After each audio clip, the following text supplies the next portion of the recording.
She was 20 and freshly homeless, turned out of the only house she had ever known, with nothing but 3 plain wool dresses, a gray shawl, and the coins she had sewn into its hem. No father to speak for her, no brother to fetch her. No place to go but a damp stone cottage 2 parishes away that had stood shuttered since her grandmother's burial, and Helen Marsh walked the muddy lanes to Ashcombe, expecting only a roof and a hearth. What she did not know was that beneath one loose stone in that neglected hearth lay something her stepmother had spent a great deal of trouble to keep buried. Settle in, and tell us in the comments where you're watching from tonight. And if these quiet English stories keep you company, do subscribe so the next one finds you. Helen Marsh had been born in the small market town of Elderby in the spring of 1849, the only child of Thomas Marsh, a corn factor of steady habits and modest means, and of Anne Marsh, born Anne Whitcomb, who died of a fever before Helen's 4th birthday, and left behind only a workbox, a wedding ring wrapped in tissue, and a daughter with her own gray eyes. Thomas kept the ring in a drawer of the writing desk and gave the workbox to Helen when she was 7, and it was in that workbox, lined with faded rose sateen and fitted with ivory bobbins and a small pair of stork-billed scissors, that Helen first learned the trades that would sustain her. She learned them from her grandmother, Margaret Whitcomb, who came down from Ashcombe in the years after Anne's death and lodged in the little upstairs room above the corn office and took over the raising of the child, while Thomas did his ledgers and his traveling. Margaret was then a widow of some 15 years, a plain, spare woman with strong hands and a way of speaking that used no more words than the sentence required.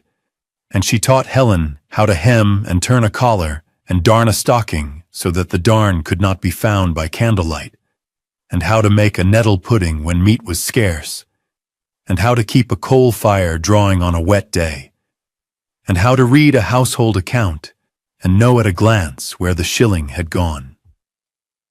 She taught her to trust her hands before her tongue, and to see the value in what had been mended rather than thrown out. And when Helen was 15 and Margaret was called back to the cottage at Ashcombe to nurse a dying sister, Helen went with her for the whole of one summer and learned the herbs of the hedgerow and the trick of setting a hearthstone level with wedges of slate. Margaret died the following winter in the little back room of that same cottage, and left Helen the workbox's twin, a smaller sewing case of walnut, and the memory of a woman who had never once raised her voice and had never once doubted her. Helen kept the walnut case wrapped in a piece of Margaret's own apron cloth, and it went with her everywhere thereafter, and she took it out on quiet evenings and ran her thumb along the brass hinges as though touching the hand that had polished them. 2 years after Margaret's death, her father remarried.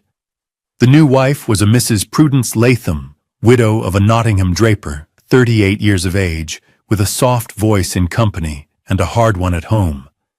And she came into the Marsh house with a great many trunks and a great many opinions, and a stepson of 11 called Roland, whom she considered the true heir of whatever there was to inherit. Thomas Marsh, who had always been a man more comfortable with figures than with feelings, accepted the arrangement with a tired gratitude, and he did not see, or would not see, that his daughter was being slowly moved from parlor to back kitchen, from the seat at his right hand to a place near the scullery door. Helen, for her part, did not complain, because complaint had never been Margaret's way, and instead she took on the mending of the household and the ordering of the linen and the writing of the tradesmen's checks, when her father's eyes began to fail him in the autumn of 1867. She was 19 when he took to his bed with a pain in his chest that the doctor from the next village called a weakness of the heart. And she was still 19 when he died on the 2nd of February, 1869, having said little at the last except her name, and having pressed into her hand the small square envelope in which he kept her mother's ring. Helen slipped the ring onto a length of ribbon and wore it under her bodice from that day forward, so that when she pressed her palm flat against her breastbone, she could feel the gold circle sitting warm against her skin. It was not much. It was, together with the walnut sewing case, everything she had that had once been loved. And in the weeks that followed the funeral, while the parish talked of the estate and the solicitor read the will aloud in the front parlor with a low, embarrassed cough, Helen learned that her father had left everything, without qualification, to his wife, in the trust that she would provide for the child of his first marriage, as she saw fit. What Mrs. Prudence Latham saw fit came in its own quiet time, and it came without raised voices, because Prudence had learned in her Nottingham years that a widow with a good black dress and a settled will could accomplish more with a folded sheet of paper than with any amount of temper. It was the 14th of March, a Sunday, and Helen had come in from morning service with the wet of the churchyard grass still darkening the hem of her wool dress. When Prudence called her into the front parlor and closed the door behind her with the small, careful click of a woman who had rehearsed, on the little rosewood table between them lay a paper folded once, and beside the paper a purse of gray cloth, and beside the purse an inventory in Prudence's neat, sloping hand of everything in the house that was hers by the terms of the will, which was to say everything. Prudence did not sit down and did not offer Helen a chair. She said, in the voice she used to the housemaids, that the arrangement could not continue, that Roland was 14 now and required the room Helen occupied at the back of the landing, that the household could not be asked to keep a grown woman in idleness, and that she had thought carefully and prayed on the matter and had reached a conclusion. The conclusion, she said, was that Helen would leave in the morning. She might take her clothes and her personal effects, meaning the 3 plain wool dresses and the gray shawl and the work box and the walnut case and the ribbon at her throat, and she might take the 4 shillings and 6pence in the gray purse for her immediate needs. And beyond that, Prudence considered that she had done more than duty required. She placed the paper on the table and stepped back, and Helen understood that the paper was a receipt, and that she was expected to sign it, and that the signature would say she had received her portion in full and made no further claim. Helen took up the pen from the inkstand and looked at her stepmother once, without heat, and signed her name in the careful, upright hand her grandmother had taught her, and set the pen down, and said only that she would be gone by first light. She went upstairs and folded her 3 dresses into a bundle inside the gray shawl, and she wrapped the walnut case in the piece of Margaret's apron cloth, and she slit the hem of the shawl with the stork-billed scissors, and slid the 4 shillings and 6pence inside, and stitched the hem closed again by candlelight. And she slept 2 or 3 hours against the wall, and rose before the girl came to lay the kitchen fire, and let herself out of the side door into the lane while the sky was still the color of pewter. The distance from Elderby to Ashcombe was, by the lanes Helen knew, a little under 14 miles, and she meant to walk it in a day. She wore her stoutest ankle boots and her second-best dress under the shawl, and she carried the bundle across her back on a length of stout twine, with the walnut case pressed inside against the small of her spine, where the twine would not chafe it. The morning was raw.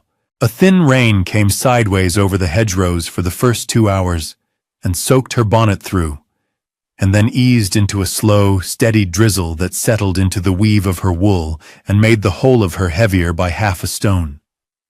She kept to the lanes and away from the turnpike, because on the lanes she would meet only the odd carter and the odd farm boy, and she did not wish to be looked at closely on that particular morning. She passed the low fields of Elderby, where the winter wheat was showing its first green, and she passed the crossroads at Pinner's Corner, where the finger-post pointed to villages she had known all her life, and she felt, as she walked past that post, that she was leaving the map of what she knew, and stepping onto a paler one. By noon her feet had begun to blister at the heel where the wet leather rubbed, and she stopped in the lee of a dry stone wall and ate the heel of bread she had wrapped in a napkin and drank rainwater out of her cupped hand from a hoofprint in the lane. She did not cry. She thought, quite practically, of what the cottage would want first, and she made a list in her head that began with kindling and ended with lime for the pantry walls. In the afternoon, the country began to change. The hedges grew taller and more tangled, and the fields narrowed into strips between them, and the ground began to rise in long, slow shoulders towards the moorland edge where Ashcombe sat. She smelled coal smoke from a shepherd's cottage before she saw the roof of it, and she smelled wet bracken and the peat-tinged water of the little brown streams that ran beside the lane, and she smelled, faintly, the sea, though the sea was 15 miles off and only carried on certain winds.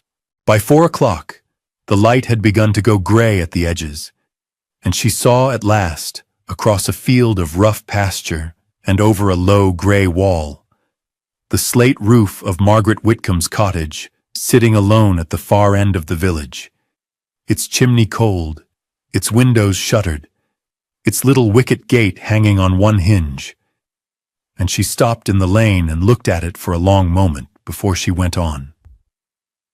The wicket gate lifted rather than swung when she pushed it, for the lower hinge had rusted through, and the iron pin lay in the grass beneath a tuft of dead nettle, and she set it back on its post as best she could, and walked up the flagged path to the door. The cottage was of the local grey stone, low and long, with a slate roof that dipped in the middle where a rafter had given, and 2 small windows on either side of a plank door studded with square-headed nails. The door was locked, but Helen knew where Margaret had always kept the key, in a chink of mortar behind the water butt, and she found it there still, an iron key as long as her hand, orange with rust but sound. She turned it in the lock, pushed the door with her shoulder against the swollen jamb, and stepped into the kitchen where her grandmother had died 3 years before.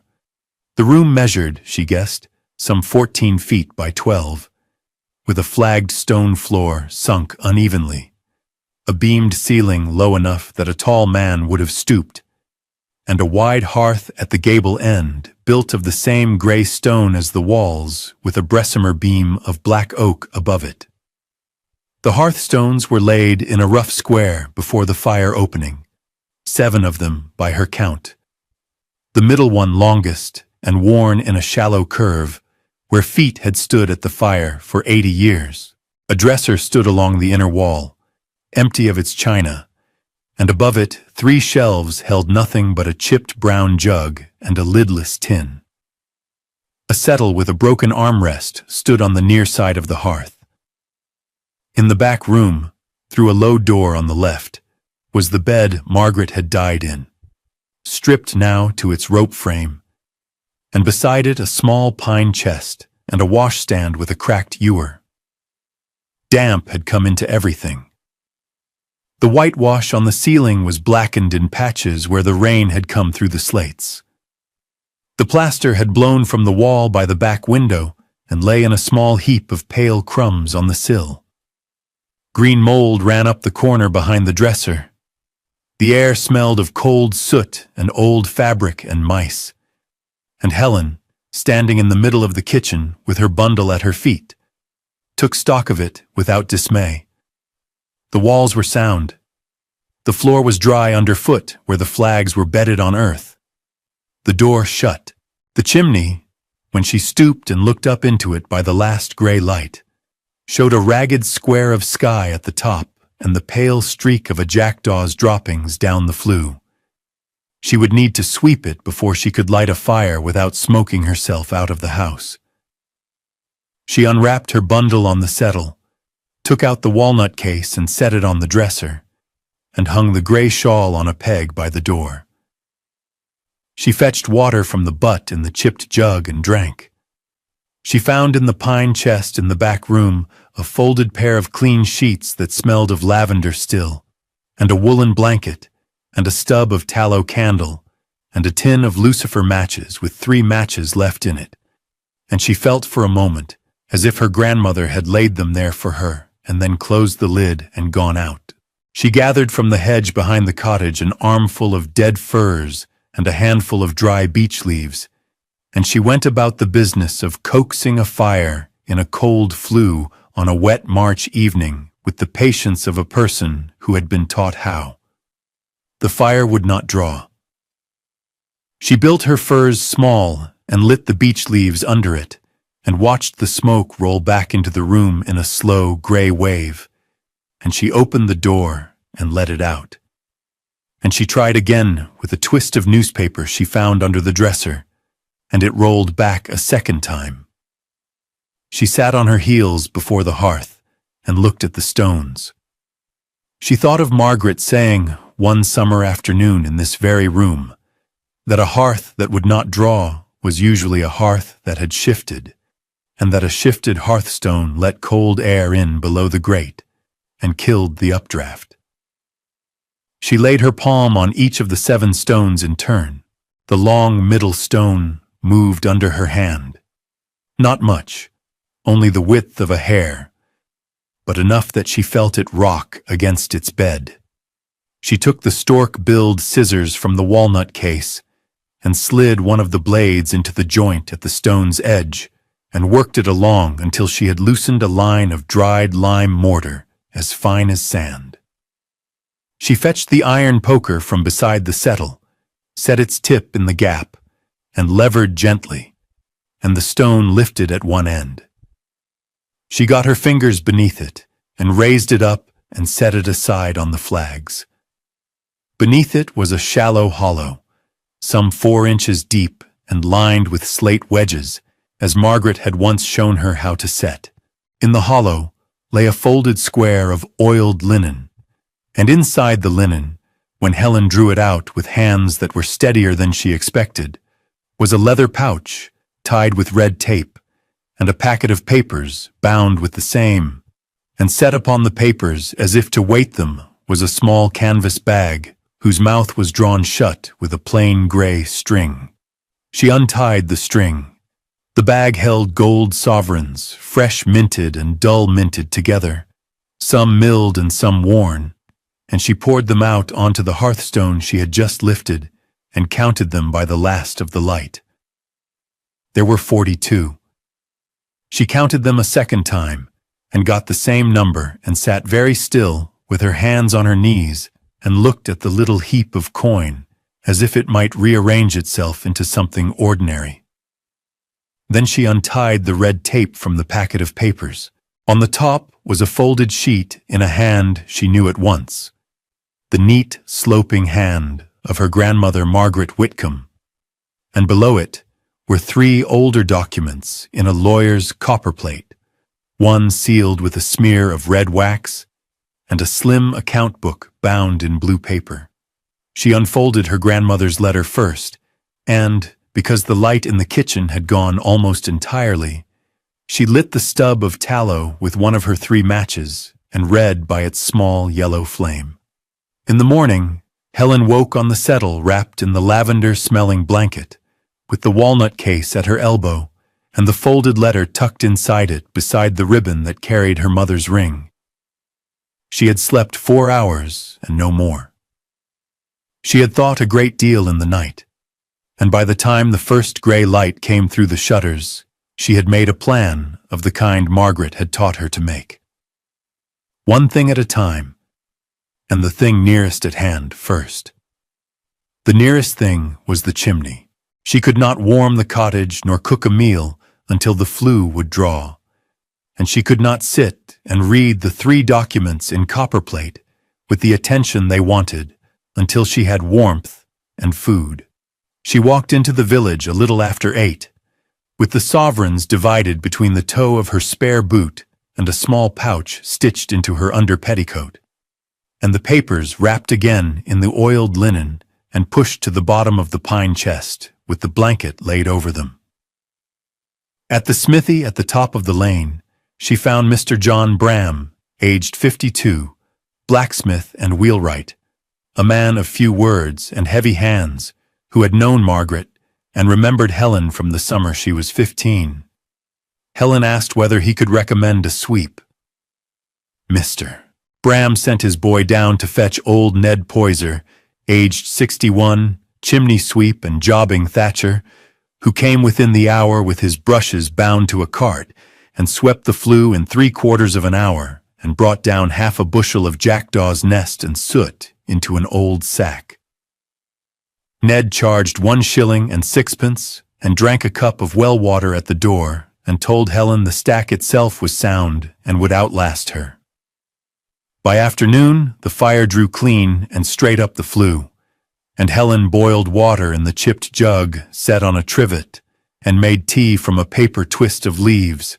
Mrs. Hester Combe, aged 47, wife of the tenant at Low Barn, had pressed on her at the gate along with a loaf and half a pat of butter wrapped in a dock leaf. Mrs. Combe had known Margaret, and said only that the cottage had been too long empty, and it was right somebody was in it again. Helen paid for nothing that day, and accepted everything, because Margaret had taught her that pride at the wrong moment cost more than it saved. Over the fortnight that followed, Helen worked from first light to full dark. She scrubbed the flagged floor with a bucket of hot water and a brush bought at the village shop for 4pence, and she took the mold off the corner behind the dresser with a mixture of vinegar and salt, and she stripped the failed plaster from the wall beside the back window down to the stone and relaid it in 3 coats of lime and hair, mixing the mortar herself in an old bread pan on the doorstep. She bought a stone of lime for 8pence from Mr. Bram, who fetched it from Wentwood on his cart, and would take nothing for the carriage. She whitewashed the ceiling in 2 coats with a distemper of chalk and size, standing on the settle with a rag tied over her hair. She turned the sheets on the rope bed and stuffed a fresh tick with clean straw begged from Low Barn. For the slates, she went to Mr. Peter Halliwell, aged 39, slater and mason, who came up on a Wednesday with a bundle of second-hand slates on his shoulder, replaced 11 on the roof where the dip had been, tapped the ridge back true with a wooden mallet, and charged her 3 shillings and a mug of tea. He would not take more, and told her Margaret had once nursed his mother through a bad winter, and the family kept accounts of such things. On the second Sunday, having a clean kitchen, a drawing fire, and a table wiped down with beeswax found at the shop for 2pence, Helen walked into Ashcombe proper and asked at the post office for the name of the parish solicitor. The postmistress, Miss Agatha Peel, aged 58, a spinster who wore steel spectacles low on her nose and knew every household in 5 parishes, wrote out the name on a slip of paper without asking why. The name was Mr. Edmund Ashby of Ashby and Sons, Market Street, Wentwood, 4 miles distant, who had drawn Margaret's own small will and would remember the family. Helen walked the 4 miles to Wentwood on the Monday, wearing her best of the 3 wool dresses and the shawl brushed clean, with the oiled linen packet flat against her ribs inside her bodice. Mr. Ashby, aged 64, senior partner, silver-haired and quiet-spoken, received her in a small back office lined in law books and heard her out without interrupting once. Helen laid the 3 copperplate documents on his blotter and the slim blue account book beside them, and last of all, Margaret's letter, and asked him to tell her what she had. He read for a 1/4 of an hour with his spectacles pushed up on his forehead and then down on his nose, and at the end, he set the papers square on the desk and said quietly that she had a great deal. The first document, sealed with red wax, was a deed of gift dated 1861, by which Margaret's late husband's brother, a bachelor draper of Nottingham named Josiah Whitcomb, had settled the sum of £240 upon Anne Marsh, born Whitcomb, and after Anne's death upon Anne's issue, meaning Helen. The second was a certified copy of Josiah's will, in which the same sum was named and the same trust set out. The third was a letter from a Nottingham firm called Barstead and Pryor to Margaret Whitcomb, dated the summer of 1864, confirming that the sum had been paid over to the trustee named in the deed, one Mr. Henry Latham, Draper of Nottingham, on Anne's behalf, and afterwards to be held for Helen until her majority. The slim blue account book was Margaret's own record, in pencil, of 6 letters written to Mr. Latham between 1864 and 1866, asking after the money, and of the 3 brief replies she had received, and of her final note in the book, which read only, H. Latham died Michaelmas 1866. His widow refuses to answer. God will not. Mr. Ashby set his hand flat on the blue book and looked at Helen over his spectacles and told her, in the same quiet voice he had used all along, that Mr. Henry Latham had been the first husband of the present Mrs. Prudence Latham of Elderby, and that any moneys held by him at his death would have passed into his estate, and thence to his widow, and that any moneys held in trust must have been declared, and were not. He asked Helen whether she wished him to make inquiries. Helen said she did. The inquiries took 11 weeks. In that time Helen mended the wicket gate with a new hinge from Mr. Bram and painted it with black tar, and she cleared the little kitchen garden behind the cottage of 3 years of couch grass and bramble, digging with a fork borrowed from Mrs. Combe until the earth showed dark and workable. And she planted potatoes and beans and a row of onions from sets bought for 9pence at the shop. Mr. Bram's wife, Mrs. Rose Bram, aged 49, brought her a clutch of 6 pullets in a basket and would take only 6pence for them, and Helen built a small run against the south wall from hazel rods, cut in the copse, and a length of wire netting Ned Poyser found for her behind the sweep's cart. Word had gone about that Miss Marsh at Whitcomb Cottage sewed a finer seam than any woman in the parish, and by the end of April she had taken in 3 shirts for the vicar, Mr. Amos Reed, aged 55, and hemmed a set of altar linens for the church, and turned 2 collars for the schoolmaster, Mr. Owen Trescott, aged 31, a widower with a small daughter of 7 called Bess. She was paid in coin and in eggs, and in a load of dry kindling from the schoolmaster's woodshed, and she wrote each sum in a new account book bought for 3pence at Miss Peel's post office, ruled in her grandmother's careful hand. On the 18th of June, Mr. Ashby drove out from Wentwood in a hired trap, with a large envelope on the seat beside him, and asked Helen to come inside her own kitchen and sit down.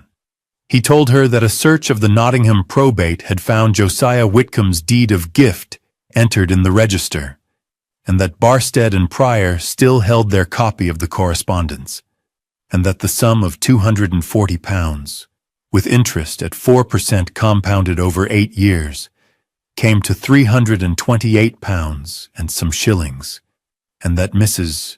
Prudence Latham had, upon being served notice, produced through her own solicitor a proposal of settlement rather than face a suit for concealment of trust moneys. The proposal was for the full sum, together with a further £120 representing Helen's share of Thomas Marsh's estate, which Prudence had understated to the executors. Mr. Ashby set the envelope on the scrubbed table and said Helen might sign or refuse as she chose, but that in his professional view the offer was sound, and the alternative would take 2 years and consume half of what was owed. Helen signed. She signed with the same upright hand her grandmother had taught her, in the same room where her grandmother had died, and she did not weep, though her hand shook a little as she set the pen down. By the first week of July, the cottage stood as Helen had made it, and she sat one evening on the settle with the door open to the garden, and the last light coming low across the pasture. And she took stock in the quiet way her grandmother had taught her to take stock, one thing at a time. The kitchen floor was scrubbed to the pale gray of clean stone. The walls were fresh lime, the ceiling white, the beam wiped and rubbed with a little linseed oil until the grain came up dark and steady. On the dresser stood 6 pieces of blue and white china bought second-hand for 2 shillings and 3 pence at a farm sale in Wentwood, and beside them the chipped brown jug, which she had kept because Margaret had kept it. The fire drew clean and straight. On the hob a small black kettle, bought for 1 and 9 pence from Mr. Bram, sang to itself. The 7 hearthstones lay level. The middle one bedded on fresh slate wedges Helen had cut herself with the poker and a hammer, and the joint that had betrayed the secret was pointed neat with lime. The walnut sewing case sat open on the small pine table by the window, its brass hinges catching the last of the light, and beside it on the folded piece of Margaret's apron cloth lay her mother's ring on its faded ribbon. Helen had taken to setting them there in the evenings when she worked. That night she laid a third thing beside them. Her grandmother's letter, folded in its original creases, and the little canvas bag, empty now, in which the sovereigns had lain under the hearthstone for the better part of 9 years. 2 objects from 2 women who had loved her, and a bag from a third act of love she had never known was waiting. Helen looked at them a long while and did not speak. Of the 42 sovereigns, she had spent 7 and kept the rest against the winter and the roof. Of the settlement money, she had put £200 with the Wentwood Bank at 3%, kept 50 by her, and set aside the remainder for improvements to the cottage and the little strip of pasture behind it, which Mr. Ashby was already in negotiation to purchase from the Ashcombe glebe on her behalf. She had ordered from Mr. Halliwell a new range for the kitchen to be set in the autumn, and from Mr. Bram a proper iron latch for the mended gate. She had subscribed 6 pence a week to the parish coal club and a shilling a quarter to the church, and she had paid Miss Peel for a black-edged card acknowledging Thomas Marsh's death, though she sent it to no one. Mrs. Prudence Latham had written once, in her neat sloping hand, a letter of 11 lines, regretting a misunderstanding and hoping Helen would visit Elderby in the summer. Helen read the letter twice, folded it, and put it in the fire, and watched it curl and blacken and lift up the flue as clean smoke. Roland, aged 14, had written nothing, and Helen expected nothing of him, and thought of him kindly and seldom. On Sunday she walked to church in the second of her 3 wool dresses, with the ribbon and ring under her bodice as always, and Mr. Reed nodded to her from the vestry door, and Mrs. Combe made room in her pew, and Bess Trescott, aged 7, slid along the bench to sit against Helen's arm during the sermon, and fell asleep there, and Helen let her sleep. After service, Miss Peel stopped Helen by the lych gate, and said the mail cart had brought a parcel of French silk thread she had ordered on Helen's behalf, and Helen thanked her, and paid the 9 pence, and carried the parcel home under her shawl.